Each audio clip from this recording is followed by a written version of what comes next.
Carson, wash your head. It smells bad in here. Oh my gosh. It smells bad? Nah. That's so cool.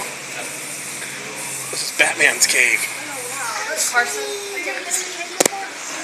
Where? I can see Batman. Can you see Batman?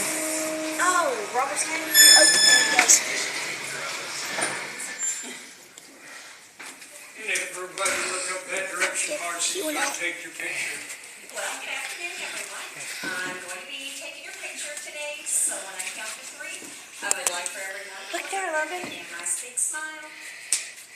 Okay, nice smiles on 3, and 1, 2, 3.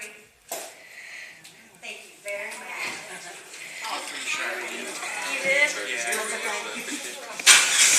Nice job, nice job. Nice job. Chewbacca. Carson, wash your head. Chewbacca. Oh, you did? You want to sit by me, Logan? Are you scared? Should have got him one of those miner's hats. The what? One of the miner hats. I know. Oh, wow. That really is red. Look, Bubba. Oh, it just dripped on my leg. God, of course, that just barely missed your head like a quarter. Carson, lean down. You're scaring me. He's like 10 foot tall. Oh, I am scared. I'm going to get it on my head. You think there's ghosts in here, Logie? I bet there are ghosts in here. Oh, it feels wonderful. Doesn't it? Yeah. During the hard times of the Great Depression, the owners came down to build spots like this throughout the cave. These are underground gardens. Oh. The thing you grow in an underground garden is mushrooms. Oh, wow. So they packed these, those took them to Springfield, sold them at farmers markets, grocery stores, and restaurants. And that's how they got through the hard times of the Great Depression, by selling mushrooms out in the cave. We're going to move on down into Smell it. We're going to talk about the 5 mineral formations found in caves: stalactites, stalagmites, columns, draperies, and soda straws. We're also going to talk about how the cave was formed from the very beginning. We'll make 9 stops, and each time we make a stop, you can ask as many questions as you want, take as many pictures as you like. Any questions here? Okay, moving on. I need to read the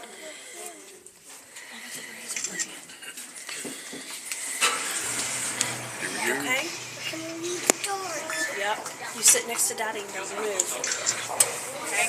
Okay, my hat. Ooh, it feels good, doesn't it, Carson? Got my hat. My arm is in the way. Oh, wow. How cool. It's like we're in Look back here, another Bubba. world. Look back here. Look back here. Oh, that's so cool, Dave. Whoa. Does it feel good in here? Yes, it feels so wonderful. It feels like our hotel room. It's going to feel. Oh, look how beautiful that is. Oh. I do not want to zip on my head. This is what outer space looks like, Logan. This is what Mars looks like, right here. Whoa! Whoa, I hope that one doesn't fall on our heads.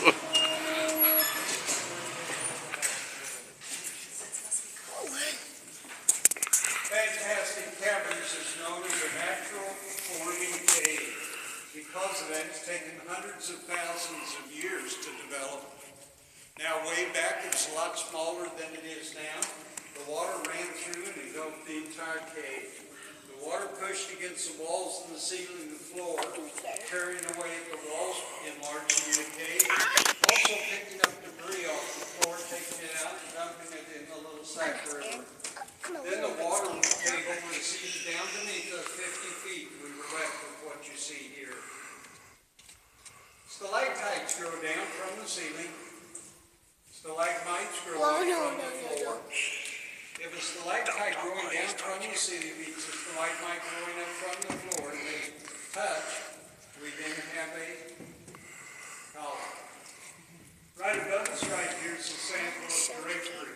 Looks like material that's been rolled or folded and hanging down from a hole in the ceiling.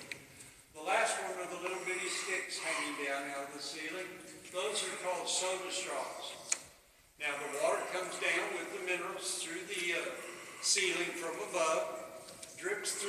soda straw. As it does, it bulges. And as the soda straw bulges, the water can't run down the inside anymore, starts drying out from the inside out. And eventually the water runs on the outside of that formation, making it bigger and bigger and bigger. Any questions here? You know approximately how many feet are there between the top of the cave and like the ground up above us? Like how thick a layer is that? We're probably 65 to 70 feet underground right here. Wow. We just crossed out of the parking lot and went across the street into the farm ground on the other side of the street. Yes, These look like icicles and everything collapsed and fall down. stalactite. Yes. We're going to move on to see something that was put in the cave in 1941 by mistake. Shouldn't be any cave we got. I call it the oops. Also, we're going to talk about who found the cave, what year did they find the cave, and who the first explorers were. Here we go. I thought we grew real fast. I'm so glad you did this. This is cool. You know what? It's very cool. Alrighty. There we go. That's a spotlight on it. Look, here we go. Here we go. The lights are off. Ooh, it feels so good. It's like perfect temperature. Oh. Carson, do you like the smell? I do too. Oh, it's gonna smell. That smells really good. Really, really good. Hold on to that, okay? He's not there. Oh, look at this big one coming up, Loogie. No, this is a big one. Oh, that's awesome. That is awesome. Huh. Do you want to take some pictures, Carson? On your phone? Right here, we're 100 feet underground. 72 years ago. Oops. Anybody know what the oops is? A TV antenna? No. That is a well casing. 72 years ago, the owners of the house up above decided they wanted running water. The first thing they should have done is had a survey run. They decided not to do the survey. They said, we're going to save our money, spend it on something else. We'll go up top and we'll step it off. We're good guessers. We'll miss the cave. Everything's going to be all right. Oops. Oops. We missed by 3 steps. They'd have been over 3 steps over to the east. You wouldn't even see that well casing. It'd be on the other side of that wall. When it came through the ceiling, started leaking water. Along with the water came the mineral calcium. It's been running down the side of that solid black well casing for the last 72 years, changing it from a solid black to a white. If that's 72 years of growth, how old is the big column setting up in front of you? That's well over 300,000 years old. Oh my gosh.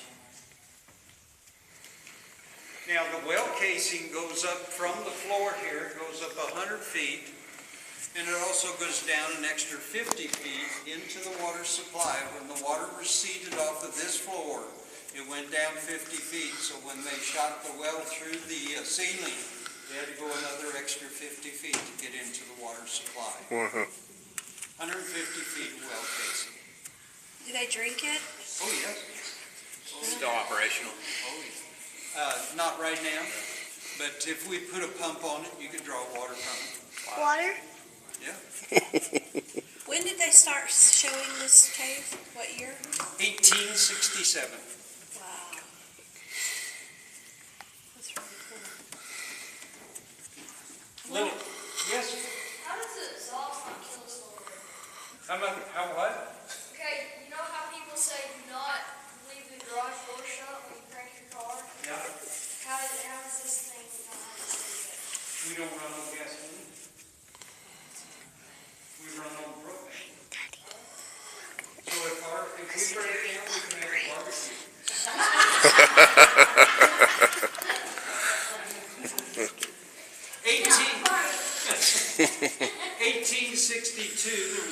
named John Knox. He purchased the farm ground up above. He had a dog named Juno. Juno chased a rabbit into a hole that led into the cave. The dog got lost down here in the cave. Mr. Knox stood outside, kept calling the dog's name. Finally, the dog found his voice, crawled back through the hole. When he did, Mr. Knox sealed the hole so the dog wouldn't get down in the cave again. He left it sealed for 5 years.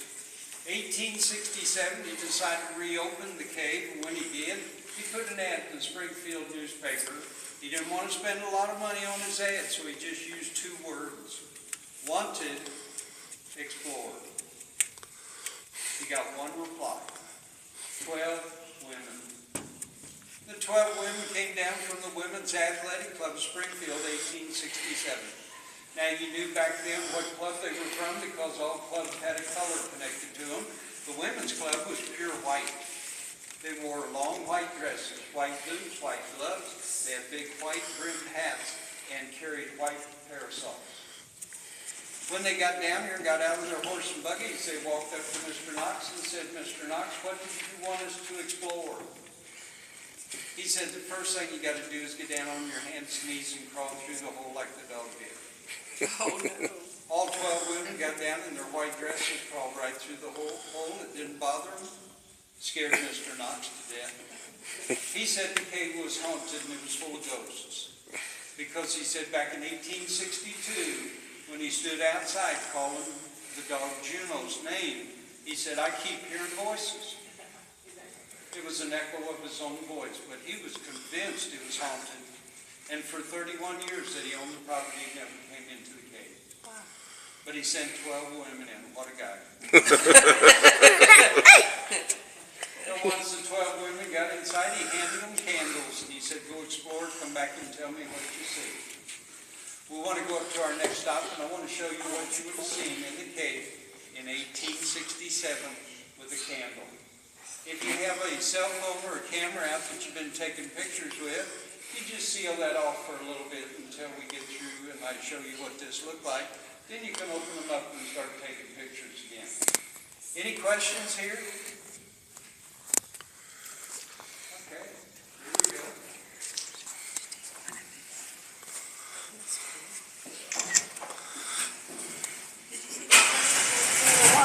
You have a question about it? Do it, shout it out. You don't have to raise your hand. I'm going to say, hey, does anybody see ghosts in here now? That's what you want to see. Sorry. I bet the ladies in white. That's, did he say 2,000 years old? Yes.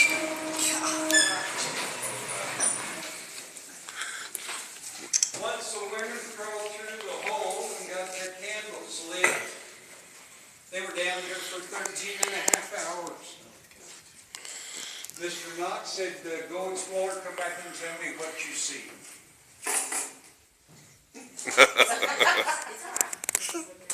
Here's your candle. That's the way the 12 women walked through the cave. Now we all know why you Put your cell phone up, he said.